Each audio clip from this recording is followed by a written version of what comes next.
Boa noite. Está no ar o programa Entre Linhas. Na edição de hoje vamos falar sobre cautela no trânsito.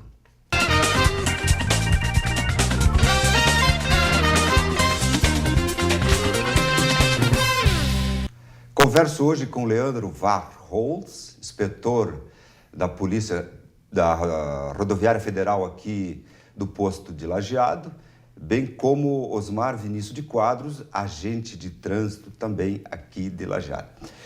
Boa noite, senhores, sejam bem-vindos. Boa noite, obrigado. Eu estava encontrando uma dificuldade aqui de dizer o sobrenome do inspetor Leandro. Eu acho que me saí mais ou menos, né? Saiu mais ou menos, já está quase lá, mas formado. Então vamos Boa noite, de hora. Gerson.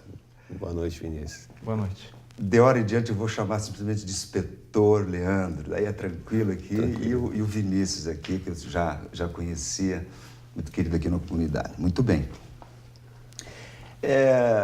Inspetor Leandro, muito se fala aí da Operação Hermes. Quando começou? Até quando? De que se trata, afinal, essa Operação Hermes? Sim. Novamente, boa noite, Gerson. Boa noite, Vinícius. Boa noite, telespectadores da TV Univates. A Operação Hermes, ela vem de um trabalho científico que foi realizado por uma comissão no Rio Grande do Sul. Ela não nasceu apenas de uma ideia aventureira de algum agente que imaginou que a fiscalização aleatória pudesse surtir algum efeito. Foi feito um trabalho científico de maneira a catalogar as causas primárias, secundárias e as que poderiam potencializar. E após esse trabalho, foi tabulado, foi apresentado uma solução, mesmo que parcial, para os problemas. E daí nasceu a Operação Hermes, que consiste numa fiscalização sistemática de velocidade, de maneira a saturar as áreas conflagradas e que tem uma incidência grande de acidentalidade. Esse é o método, essa é a maneira da Operação Hermes. Obviamente que não é estanque, ajustes são feitos com base no procedimento de teoria de administração, no PDCA. Então, se faz um trabalho de planeja, faz a ação, né, se executa, se avalia os resultados e faz os ajustes e, novamente, planeja, executa. Ou seja, é um trabalho contínuo, é um trabalho que não pode parar, digamos assim. E, principalmente, não pode parar porque nós tivemos bons resultados, nós tivemos dados que comprovaram essa eficácia. Eu estive vendo na internet, pesquisando, que a Operação Hermes é uma referência ao deus mensageiro grego Hermes, que é o símbolo da velocidade. Então, o nome, a escolha do nome, obviamente tem que ver com o tipo de operação que está se fazendo. Ela é inerente, né? Ela ficou ligada de modo íntimo a um deus, né?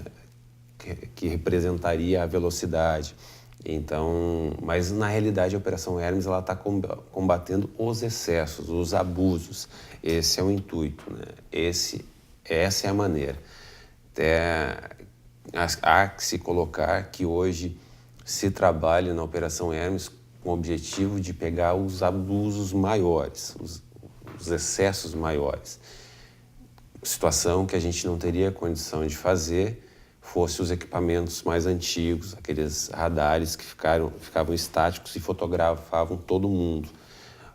Então, aquele radar pegaria os mínimos dos excessos, né? E, às vezes, deixaria os absurdos elevados fora. E essa Operação Hermes, com os equipamentos que são utilizados, a gente consegue fazer isso. E tem outro intuito, que é fazer o usuário andar sempre, e não só num ponto, na velocidade certa, né? Puxa vida, você me aguçou uma curiosidade.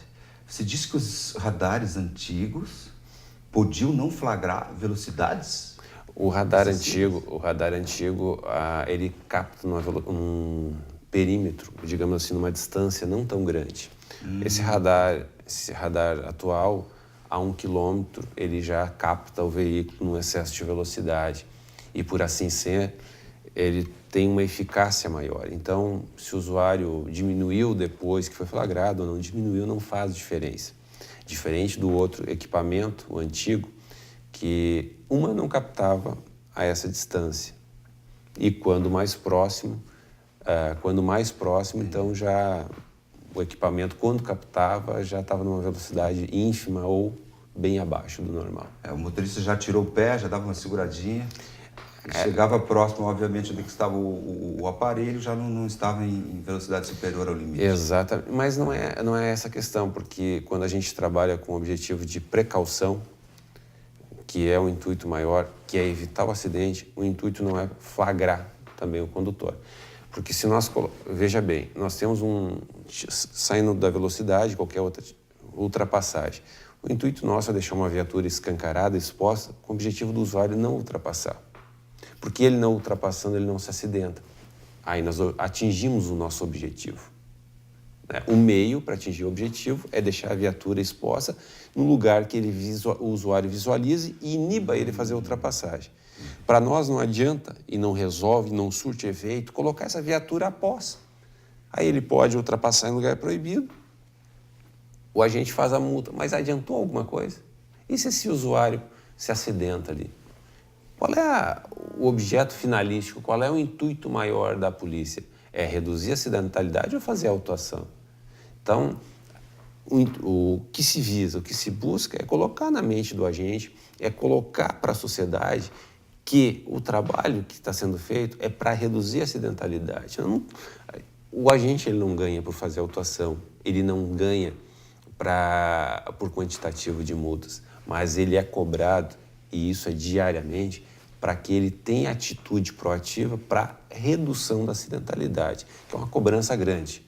E o porquê de tudo isso? Que o Brasil assinou um acordo com a ONU com o objetivo de reduzir o número de mortes em 50% nessa década de redução dos mortes, até 2020. Então tem esse acordo com a ONU que Isso. tem. Então o esforço vai ser enorme. Aumentou o efetivo da Polícia Federal em razão desse acordo? Não, o efetivo não aumentou. Pelo contrário, o efetivo se reduz. Mas isso aí é algo que, digamos assim, não é só a Polícia Rodoviária Federal. As outras forças também têm essa dificuldade com um efetivo reduzido, com os recursos esparsos. Então, isso se supre com medidas de administração, de gestão adequada. Obviamente que não são suficientes. O efetivo, o ser humano é o bem mais necessário que existe. Mas temos que pensar um pouco mais adiante, temos que nos organizarmos para, através de medidas pontuais, medidas que surtam efeito, consigamos suprir a falta do efetivo. Esses equipamentos modernos, eles, você já disse, 1.000 metros, né? Isso. E ele é automático quando flagra um automóvel, um caminhão, enfim, acima daquela velocidade ali da rodovia, ele automaticamente já registra ou depende de um acionamento manual do operador? Existem vários métodos de trabalho com esse equipamento, né? Regra são os três métodos, mas deixando ele regulado, o limite da velocidade para a rodovia é tanto, ele flagrou um veículo acima desse limite, automaticamente fotografará a uma distância enorme e próximo fará outra fotografia para comprovar, para ter uma visibilidade da placa. Há possibilidade de uma filmagem, ou seja, se flagra o veículo e posteriormente vem filmando até um ponto onde é fotografado. Então são essas três alternativas que nós temos. E voltando à Operação Hermes, ela iniciou em... Essa operação iniciou há 2 meses atrás. 2 meses atrás ela iniciou no Rio Grande do Sul e hoje ela está sendo copiada em Minas Gerais, também está sendo iniciado esse trabalho lá. Para nós situar o nosso ouvinte em torno do mês de setembro, isso? Exatamente. De 2014. Exatamente, em setembro. E ela tem um prazo final? A programação dela até o final do ano é certo. é certo que ela estará ocorrendo nas rodovias do Rio Grande do Sul. Posteriormente, existe uma tendência muito forte de que ela continue, porque o que está se conseguindo? Nós estamos conseguindo obter o intuito maior, que é a redução de uma acidentalidade, mortos e feridos, e também estamos conseguindo manter, tá, o número de multas abaixo daquilo que se quer. Ou seja, nós temos menos autuações que no comparativo do ano passado, porém, nós temos uma redução da acidentalidade. Obviamente que o impacto maior ele vai ser a partir do momento que todos os usuários receberem essas autuações em casa. Aí nós teremos aquele usuário, opa, eu tenho que me cuidar, eu preciso andar corretamente, que senão, fatalmente, eu vou ser autuado. Além daquele outro usuário que já surtiu o efeito, aquele usuário que disse, olha, o pessoal está fiscalizando mesmo, eu vou tirar o pé. E ele está andando certo. E o outro usuário, que é o terceiro, digamos assim, que aquele usuário já é consciente, já anda correto, que esse não se preocupa, eu estou andando correto mesmo, sem problema nenhum. E essa operação ela se caracteriza, pelo que eu ouvi na imprensa, saiu, de colocar 2 ou 3 equipamentos em próximos. Exatamente, aquilo que a gente conversou antes, a gente satura a área que é conflagrada. Então, são 2, 3, às vezes 4 equipamentos em sequência, num perímetro de 20 quilômetros. O intuito maior é fazer com que todo o perímetro o cidadão ande corretamente. É gerar no usuário a sensação que ele pode ser fiscalizado e, se for fiscalizado e ele estiver andando errado, ele vai fatalmente ser autuado. Pois bem, bom, Vinícius, calma que já vamos dar uma conversada. Bem, nós vamos para o intervalo, mas antes do intervalo eu quero dizer que recente matéria que saiu aqui na imprensa fala que em 4 rodovias, se eu não me engano, depois nós vamos ver isso no segundo bloco, que a velocidade será ampliada. E muito tem a ver com essa Operação Hermes. Sim. Bem, vamos ao intervalo e depois vamos falar sobre esse tema de rodovias que vão ampliar a velocidade máxima permitida aqui no Rio Grande do Sul. Entre Linhas retorna em seguida.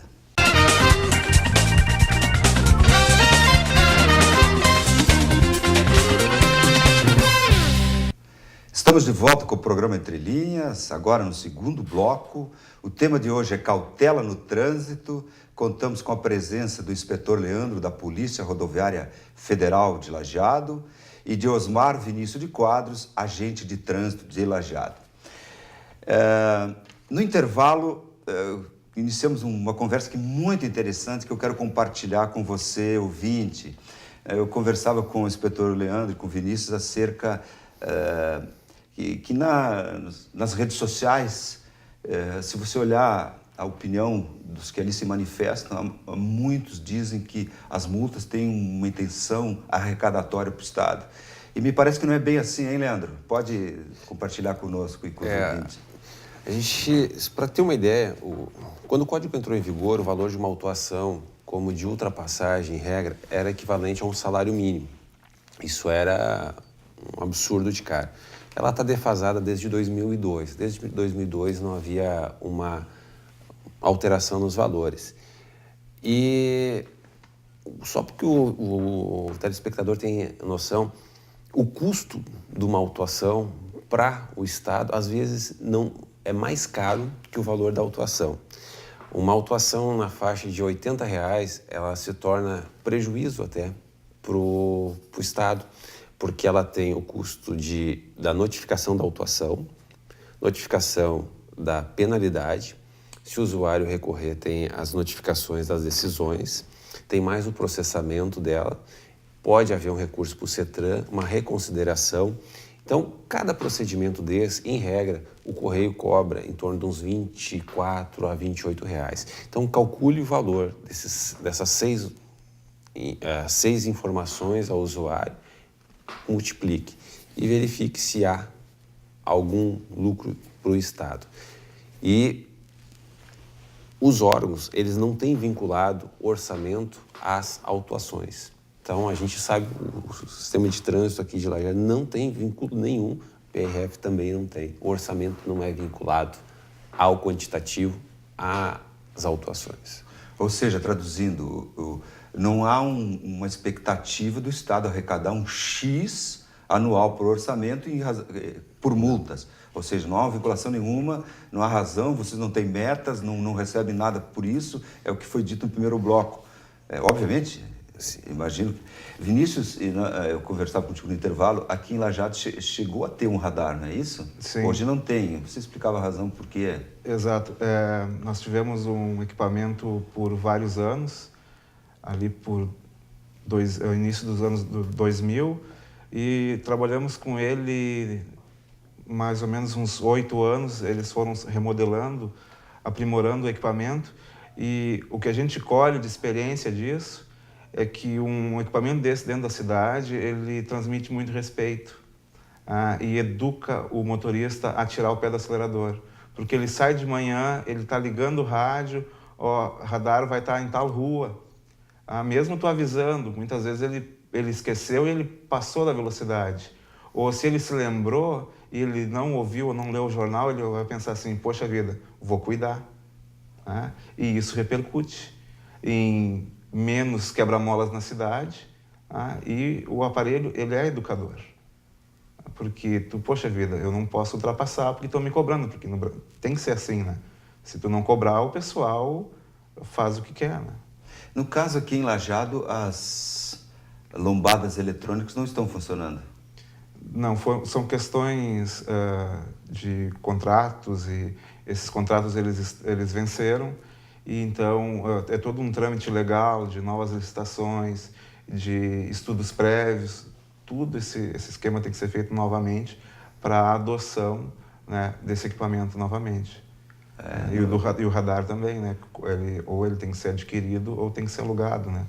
Então tem que ser feito estudos onde ele vai ser aplicado para fazer toda essa gerência, né? Está ocorrendo aí a Operação Balada Segura, né? Sim. Agora no feriadão próximo passado dos finados, ocorreu uma, não aconteceu? Sim, domingo, dia 2, ocorreu uma, na 25 de julho, no bairro Americano. Sim, e foram, se eu não me engano, 1 ou 2 condutores foram autuados, e um deles foi deslocado até a civil para registro da ocorrência, né, de embriaguez. Em razão da alta taxa do teor alcoólico, exato. 0,34 para cima. mais. Ok, daí já caracteriza o crime. Além de nas abordagens, verificar a documentação do veículo, a documentação do motorista, e a gente checa isso na mesma hora com o Detran e consegue fazer esse feedback. Aí muitas vezes o cara está com um mês com a carteira quase a vencer, ele já dá aquela lembrada no condutor que a documentação dele está para vencer, ou se devolve, está tudo em dia, se deseja para ele, né, uma boa noite, um bom dia.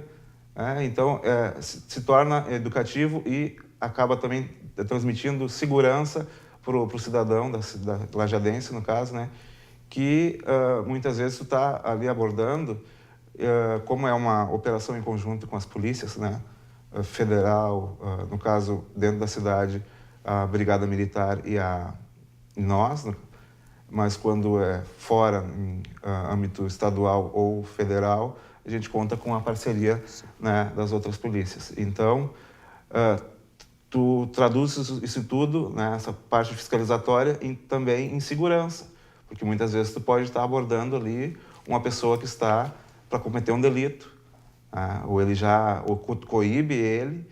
Aconteceu um fato curioso recentemente em Porto Alegre, que eles fizeram uma balada segura numa segunda-feira. E foi, nessa balada segura, foi flagrado um sequestro relâmpago. Eu me lembro. Você lembra? Uma repercussão na imprensa. Isso, algumas semanas atrás. Então, o que acontece? A polícia obteve sucesso, foi flagrada essa questão, e o meliante não obteve êxito. Então, só por esse fato, já valeu aquela balada segura. Então, as pessoas têm que pensar que aquilo ali é para um bem maior, muito mais do que aquela autuação que uma pessoa levou, às vezes por estar com algum problema na documentação, né? Ou realmente por ter ingerido álcool, né? Que é o principal fator, né, hoje, dentro da cidade, assim, desses acidentes com maiores problemas, né? Isso é estatístico. A maior razão de acidentes nas vias urbanas tem relação com o álcool. Isso é tranquilo? Vocês têm estatística nesse sentido? Ou, enfim, é uma constatação científica? Delas. Sim, é uma delas.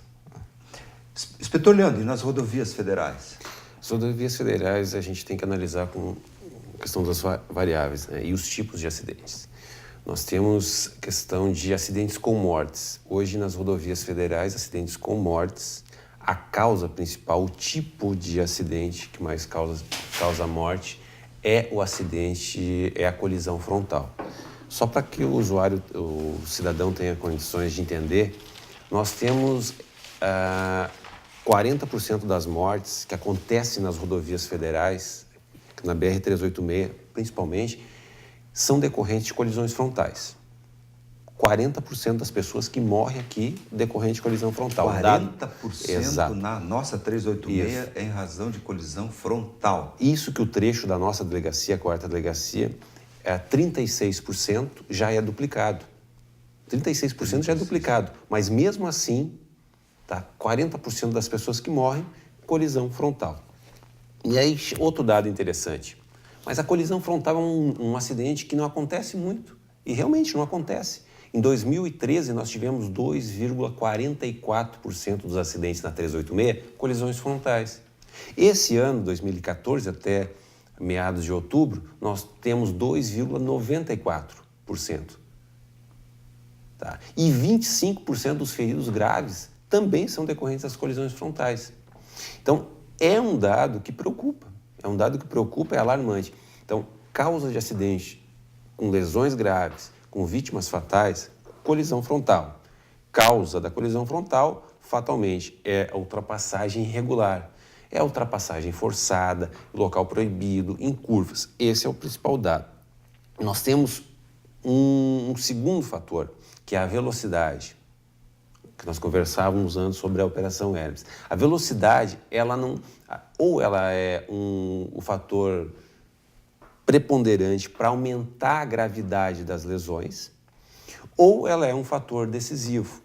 Decisivo por quê? Porque o cidadão perde o controle do veículo em razão da velocidade. Esse cidadão perde a visão lateral, cria-se uma visão de túnel quando ele está num excesso absurdo de velocidade e se acidenta. Obviamente que a desgraça não anda sozinha e, às vezes, o conjunto de fatores contribui. Se conversar com os agentes de trânsito, nós vamos ver o seguinte: quando chega para atender a ocorrência, a gente vai ver que, às vezes, o carro está com licenciamento vencido, pneu careca, o usuário com carteira suspensa porque já dirigiu embriagado, sinais de embriaguez, o excesso de velocidade através das frenagens ou das distâncias percorridas está configurado, ou seja, todas as variáveis da desgraça estão presentes. E o resultado é a fatalidade, não há dúvida alguma.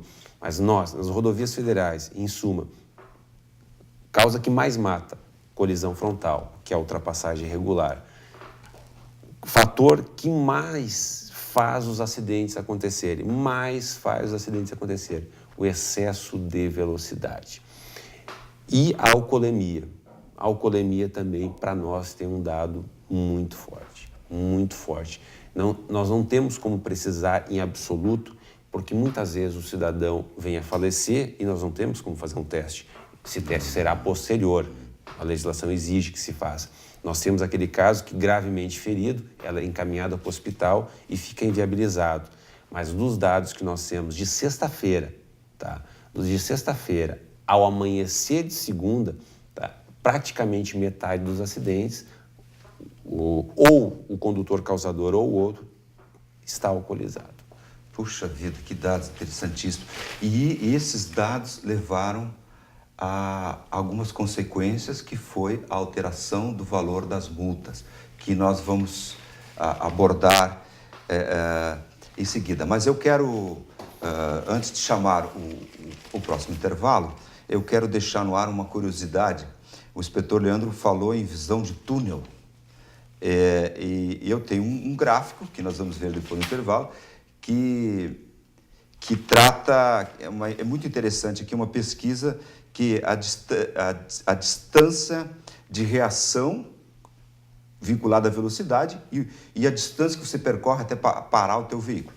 Bem, essa curiosidade nós vamos ver depois do intervalo. Retornamos em seguida.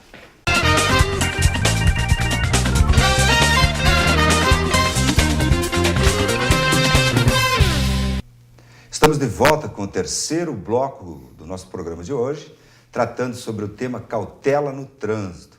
Converso com o Leandro, que é inspetor da Polícia Rodoviária Federal aqui de Lajeado, e Osmar Vinícius de Quadros, agente de trânsito, azulzinho. Eu deixei uma curiosidade, um questionamento no ar, ao encerrar o bloco anterior, que é a questão de distância de reação e distância de parada. Antes de mostrar esses dados científicos, eu vou pedir para o inspetor Leandro que nos explique o que é distância de reação e distância de parada. Gerson, entre o cidadão ver o perigo e antes de iniciar, pisar no freio, digamos assim, é a distância de percepção. Okay. É um perímetro que o veículo percorreu. A partir do momento que ele pôs o pé no freio e até o veículo estancar, ele é o chamado a distância de parada. Ok. Bem, então vejam que interessante. Se você está trafegando a 130 km por hora, a distância de reação, que é você iniciar, digamos, uma freagem, a 130, até você se dar conta, você vai percorrer 70 metros. 70 metros. E até parar o veículo, 180. Imagina, você vê uma situação na estrada, parar em 180 metros, está com uma situação de perigo, é praticamente impossível. Bem, se você está a 110 km por hora, a distância de reação é de 60 metros e a parada do veículo a 140. Se você está a 90 por hora, a distância de reação é 50 metros e você para em 100. A 70 por hora é 40 metros e para em 70. A 50 km por hora, você percorre 30 metros até começar uma reação e para o veículo em torno de 42 metros. Obviamente que neste caso aqui, nesse gráfico, não constam variáveis como as condições de manutenção do veículo, fadiga, uso de álcool, problemas de visão ou outro fator que aumenta o tempo de reação do motorista, como pista seca, mas com óleo, etc. Ok? Bem, aí tem a questão na pista molhada. Veja como muda, né? A parada. No momento que você freia o veículo, a diferença entre uma pista seca e uma pista molhada, rapidamente. Se você está a 130 km por hora, na pista seca você para em 180 metros, na molhada 290. A 110 km na pista seca, você para em 140 metros. E na molhada, 220 metros. A 90 km por hora, você, na pista seca, para em 100, molhada, 150 metros. A 70 km por hora, você para na seca, pista seca a 70 metros, e na molhada a 100 metros. E, por último, se você está andando a uma velocidade de 50 km por hora, você, numa pista seca, consegue frear o carro em 40 metros e numa molhada em 55 metros. Antes o inspetor falou em visão de túnel, é isso, inspetor? Isso. Visão de túnel. Então, aqui tem um dado interessante que para dizer para o nosso público também é muito interessante aqui, inspetor Leandro e Vinícius. Olha só, em média, um motorista tem profundidade de campo de visão de 200 metros durante o dia. 200 metros durante o dia e 50 metros à noite. Eu achei que era mais à noite. Em média, 50 metros à noite. O ângulo de visão diminui conforme a velocidade aumenta. Parado é de 180 graus. 180 graus. E a 100 km é de 40 graus, que é o foco de visão. Segundo a Abramet, Associação Brasileira de Medicina do Tráfego, cerca de 42% dos motoristas brasileiros têm problemas oculares que podem reduzir a visão entre 10% a 25% em adultos e até o dobro em idosos. Fonte desses dados que eu estou colocando para vocês, www.movimentoconvida.com.br. Se alguém tem alguma dúvida, pesquise lá. Veja que interessante, inspetor, como fatores mudam.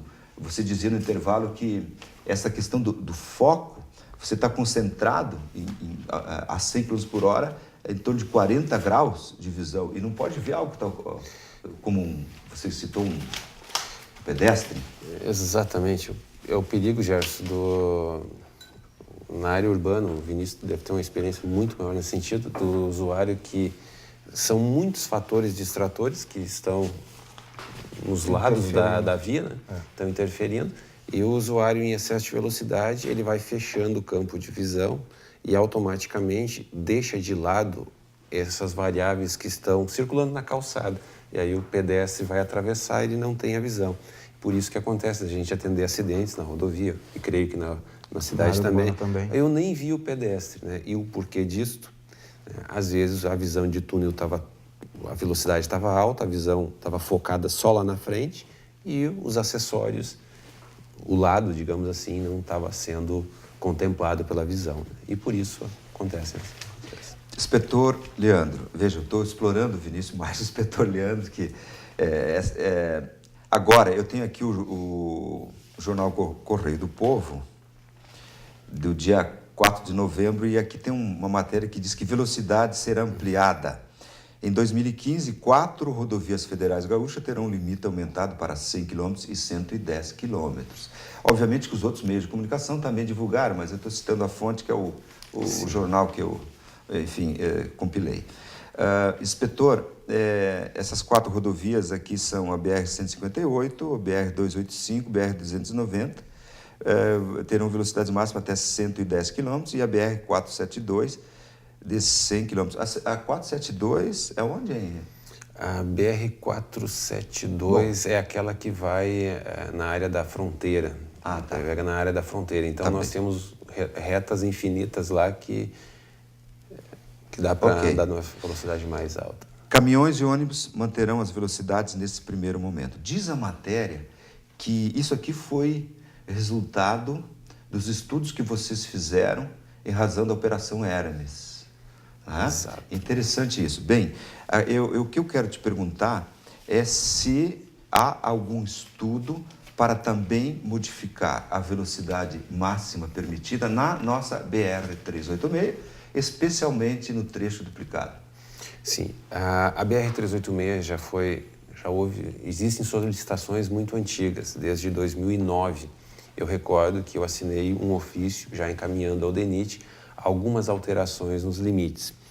E, na época, eu solicitei para que de Itabaí a Canoas fosse aumentado para 100 km por hora e no perímetro urbano de Lajeado a 60.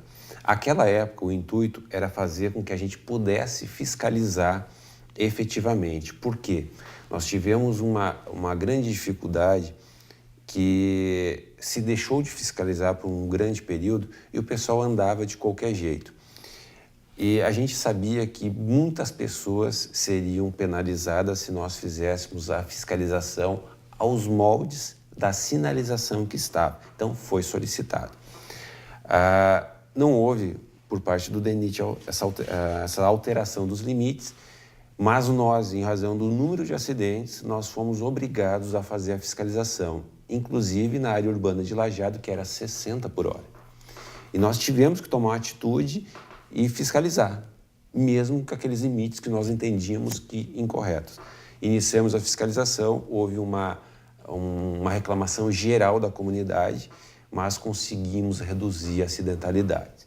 Pacificado a área, digamos assim, conseguimos que o limite de velocidade na área urbana de Lajeado fosse alterado, e Estrela, né, alterado para 80.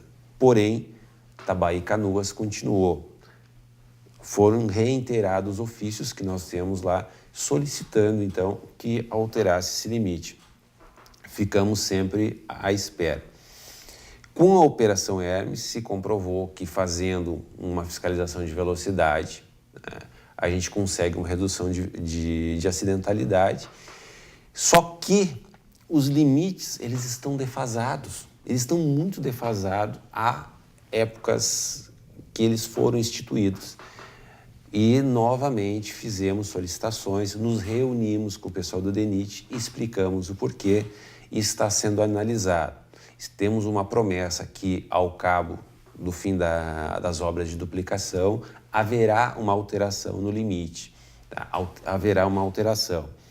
Obviamente que em interseções, trevos, cruzamentos, não terá um limite aumentado para 100, 110 km por hora. Mas nas demais partes, sim, haverá um aumento, um acrescento, para se adequar à realidade atual. É esse o intuito. Quem define, em última instância, a velocidade máxima permitida? Eu vi que vocês encaminham mais uma opinião, digamos assim, um pedido, uma sugestão. Vocês encaminham, você já disse, pelo que eu entendi, para o DENIT. Então é o DENIT que define, mas quem é? Aonde? Que órgão? O DENIT é o órgão que trabalha a infraestrutura das rodovias federais, ferrovias e tudo, mas das rodovias em si. E ele que sinaliza. A PRF, com base nos dados que possui de acidentalidade e de levantamento de dados da rodovia, sugere. Mas o DENIT, como um órgão técnico, com engenheiros, que altera ou não o limite de velocidade. É o DENIT que faz o levantamento. Na perícia técnica de acidente, a gente chama verifica a curvatória, o tamanho do raio de curva, a questão de visibilidade, de curva vertical, juntando com curva lateral. É esse dado que a gente faz. E o DENIT também avalia esse dado. E com base nessa avaliação, mais o VDM, né, que é o número de veículos que circula, define os limites. Então o DENIT tem lá um setor específico que define qual a velocidade Exatamente. máxima de uma rodovia. Exato. E há uma boa chance de que a nossa aqui se adeque, talvez, a uma velocidade aí, enfim, que vai ser estabelecida. Gerson, a BR-386, eu digo praticamente certo que haverá alteração nos limites, principalmente da Tabaí Canoas e na região de São José do Herval em direção a Iraí.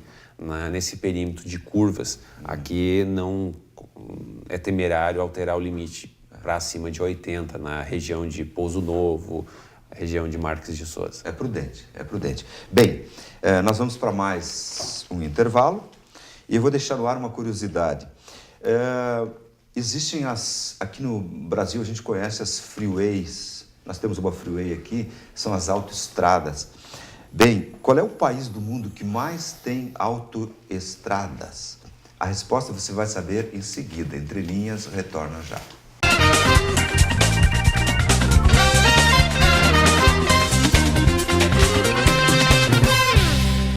Estamos de volta para o quarto e último bloco do nosso programa de hoje, tratando sobre o tema cautela no trânsito.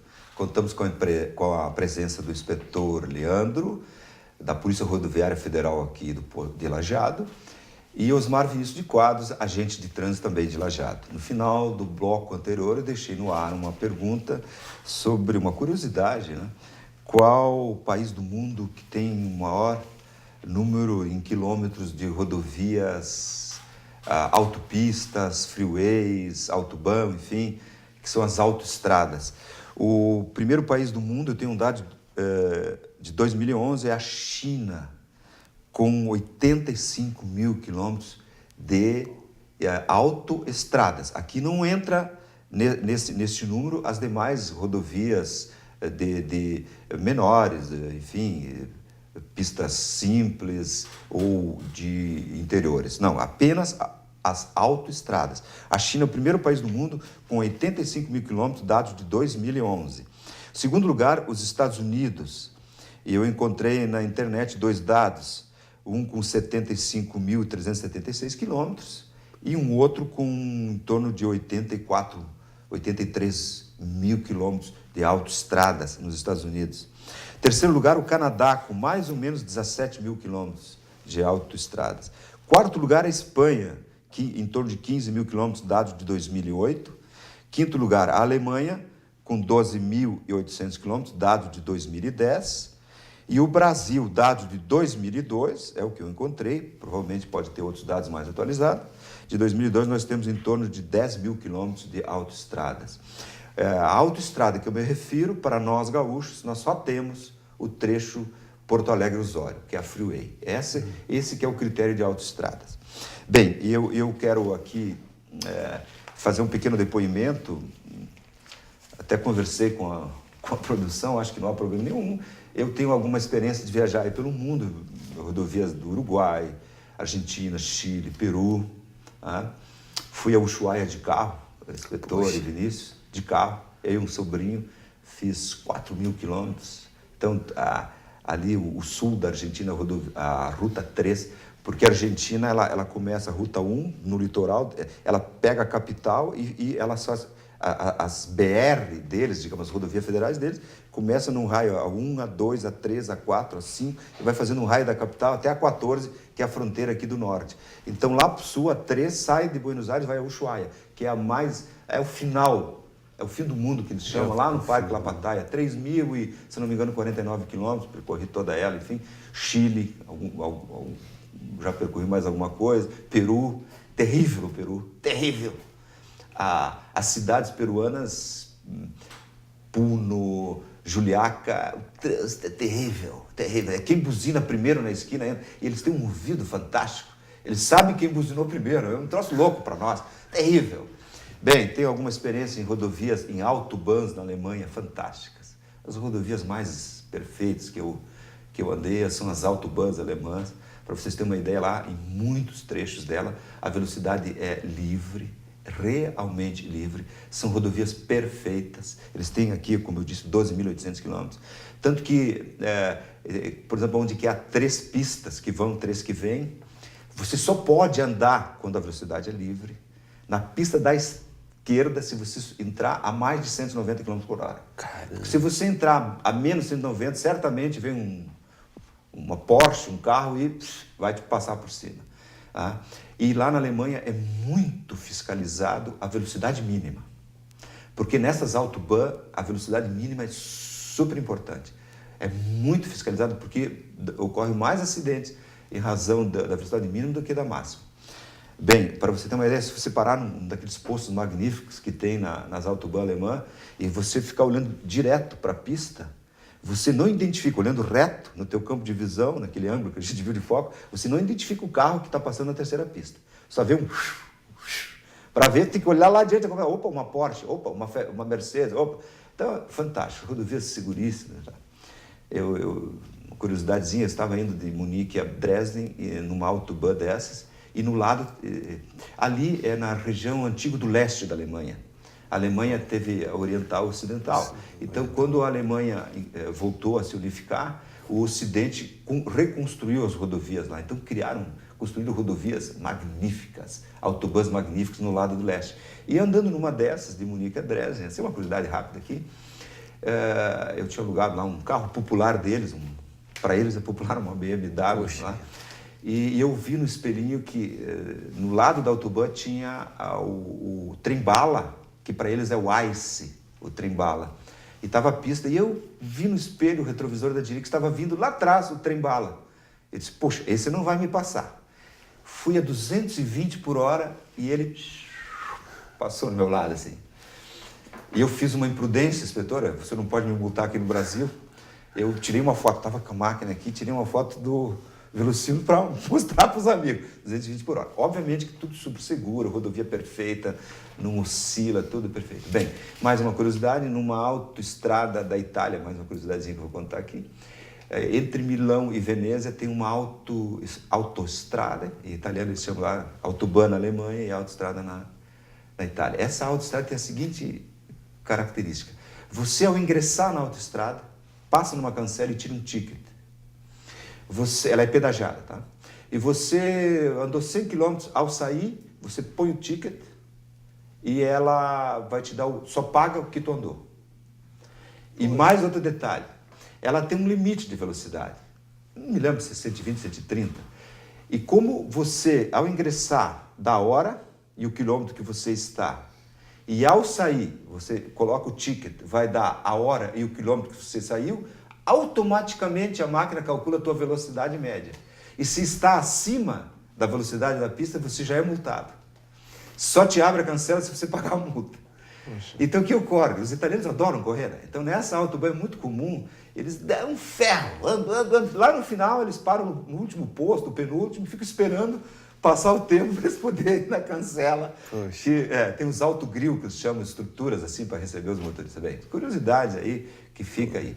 Voltando à nossa realidade aqui, né? Nós temos essas nossas estradas aqui, e por isso que às vezes a gente reclama em aumentar a velocidade média, mas me preocupa muito, que eu vejo, principalmente na 386, essa questão dos acessos nas laterais, né? Isso é um motivo que deve ser difícil para vocês controlar também isso, das pessoas que têm acesso à sua propriedade e entram direto na rodovia. O acesso lateral, nós temos um número muito grande de acessos irregulares. Irregulares e pessoas que querem forçar a construção de acessos, né? Então, a gente, como tem uma noção da dinâmica do trânsito, a gente tem o hábito de ir lá explicar para a pessoa e, por bem, evitar que esse acesso seja feito. Ocorre que o dinamismo da economia fez com que várias empresas, várias propriedades se instalassem às margens da rodovia, e não só da BR, das outras também, e criaram um problema bem crônico. Porque vocês tentem imaginar um veículo que transita na rodovia, que é feito por um trânsito regional. Entre regiões, a rodovia é feita. E esse veículo, quando há um cruzamento enorme, ele tem um cuidado todo amplo, reduz a velocidade naquele ponto. Agora, se a todo momento a gente tem acessos, esse veículo vai estar sempre tendo que reduzir a velocidade, a viagem vai demorar mais, o risco, tem mais pontos de risco, então é complicado. Nós temos uma carência muito grande de infraestrutura, porque a rodovia ela deveria ficar tão somente para esse deslocamento entre regiões, criando-se rodovias, ou melhor, ruas laterais às rodovias, então, para o trânsito local. Essas pessoas que circulam de um bairro para outro, elas teriam que ter uma infraestrutura para elas circularem ao lado da BR e não se arriscarem, não colocarem suas vidas, dos seus parentes e amigos em jogo circulando na BR. Elas poderiam transitar nas vias laterais. E precisaríamos ter também algumas passagens, nada enormidade de complexo, mas algumas passagens, alguns túneis por baixo das rodovias que possibilitariam. Nós temos Lajeado, que a cidade de Lajeado é cortada por duas rodovias, a 130 e a 386, que formam um plano cartesiano. E a circulação entre os bairros e o centro, obrigatoriamente, é necessário fazer a travessia da rodovia BR ou da RS. Então, alguns túneis, algumas elevadas poderiam resolver esse problema, ajudariam muito, né? Que cai na questão da infraestrutura. Infraestrutura essa que, se melhorada, poderia também aumentar os limites de velocidade e, por óbvio, né, propiciar uma segurança maior a todos. No caso aqui de Conventos, está se encaminhando uma solução, que é esse... Porque ali, na verdade, é um entroncamento com uma RS. Isso, é um entroncamento com uma RS, né, a 421. Em Conventos nós temos um público que usa aquele cruzamento não, interseção, um público de cerca de 25 mil pessoas, que são moradores de Conventos, Autoconventos, o município de Sério, Forquetinha, alguns de Boqueirão do Leão, Canudos do Vale, todos se valem daquele acesso ou têm a possibilidade. Então o fluxo de pessoas, de veículos é muito grande, então se carece. Aquele ponto ali, no primeiro momento, o DENIT está bem encaminhado para fazer uma melhoria significativa. E num segundo momento, acho que todo mundo já tem conhecimento, que está sendo feito, está em andamento o projeto de duplicação da rodovia, né? O estudo o ETVA, né, que é o Estudo Técnico de Viabilidade Técnico-Ambiental e Econômica, ele está sendo feito, está bem avançado essa questão, e ali já existe o projeto de uma elevada, né, bem mais adequado à realidade. Que é a grande solução. Isso. Bom, senhores, Vinícius, você me desculpa, eu podia ter te explorado mais, mas o Balada Segura continua, né? Uma vez 4 vezes por mês, me parece, é isso, né? É o mínimo, isso. Isso. E nós estamos chegando ao final do programa. Antes eu citei a matéria do Correio do Povo, mas eu quero deixar também aqui, registrar que eu tenho matérias do Jornal Informativo, Jornal A Hora, tratando do aumento das multas, a questão das autuações que, em razão do trabalho efetuado pela Polícia Federal, já diminuíram, felizmente, nesse último feriadão. Mas o tempo não nos permite aprofundar mais o tema, obviamente não se esgota aqui, de modo que eu agradeço a presença de vocês. Muito obrigado pela presença. Obrigado. E o programa Entre Linhas de hoje fica por aqui. Lembrando que você pode rever este programa no youtube.com/TV Univates. O programa, então, fica por aqui. Até o próximo programa. Muito obrigado pela tua atenção.